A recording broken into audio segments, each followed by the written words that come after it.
Let's bring in House Armed Services and House Intelligence Committee member, Texas Congressman Pat Fallon. Pat, great to see you. Thank you for being here.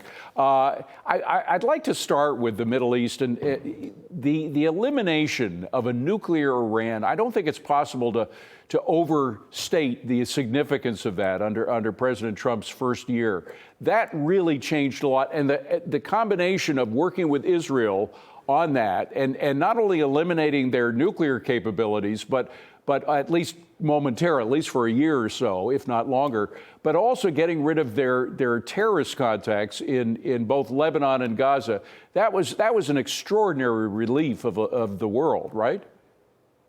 Oh, yeah. I mean, David, Iran has been the largest state sponsor of terror for not years, but decades now. And President Trump said that he was going to act boldly and he was going to really negotiate, and not only negotiate, but also act from a position of strength. And he did that. The strikes were surgical on the Iranian nuclear facilities. And President Trump's critics, what did they say after the strikes?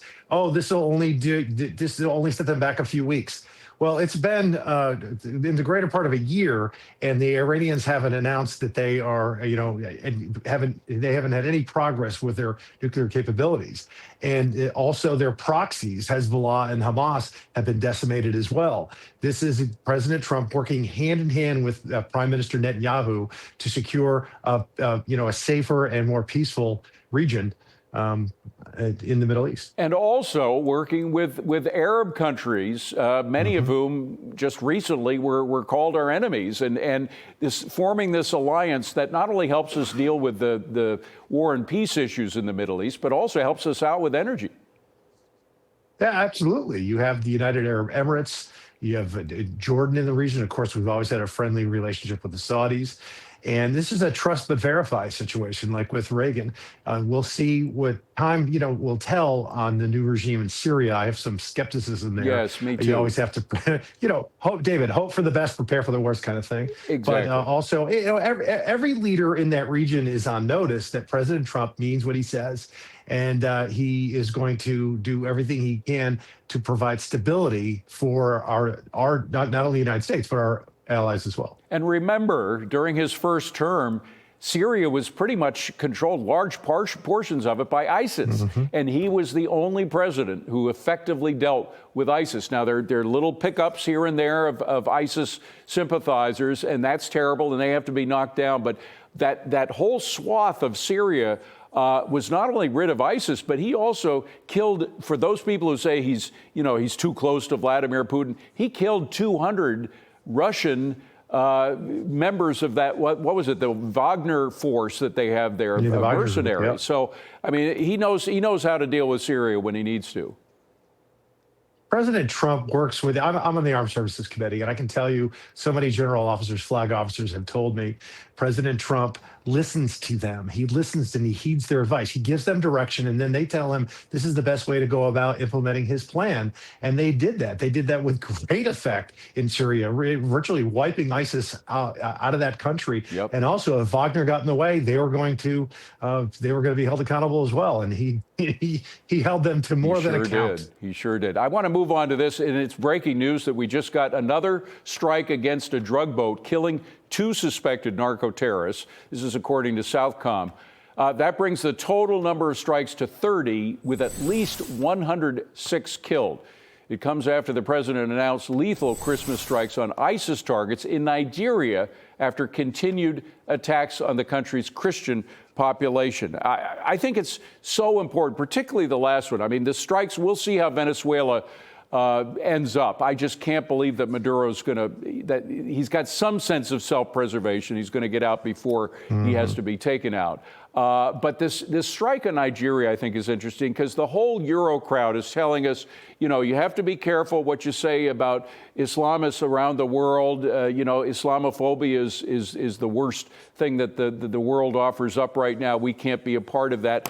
But the president is saying, no, you know what? 60,000 Christians being murdered by jihadists in Nigeria is a problem. I'm sorry, it is a problem. And it's not Islamophobia. It's just the reality of killing Christians. Christian populations around the world are, if not as much at risk, much more at risk in certain parts of the world than any other religious group.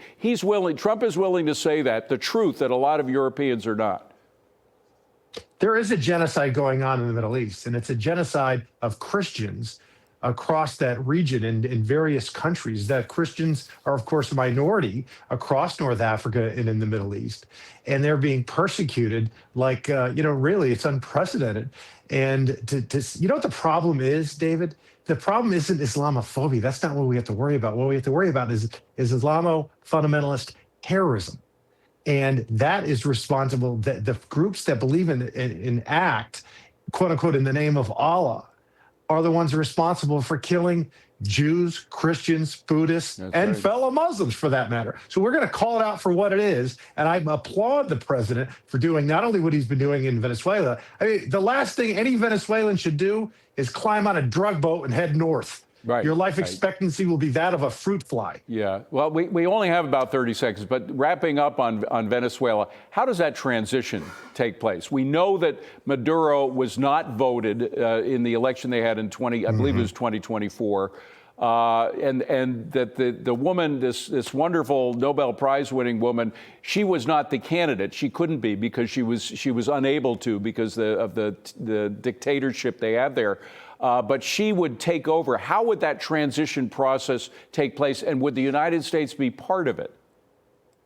Well, yeah, I would think we would have to be we have to play some significant role, and it's going to be messy to some degree. Maduro has never had any legitimacy, and that's why he has to rule by the barrel of a gun.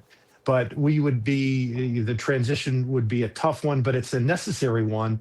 And if we are successful, think about what that could do for South America, and our allies, not only there, but in Central America as well. Absolutely. Push the communists out of Cuba for the first time in over 60 years, not to mention the Sandinistas in Nicaragua. No, it would be fundamentally change the Western Hemisphere. Congressman Pat Fallon, we covered the waterfront. Thank you so much, sir. Appreciate you coming in today. Thank you. Thanks, David. Happy New Year. I salute you as well.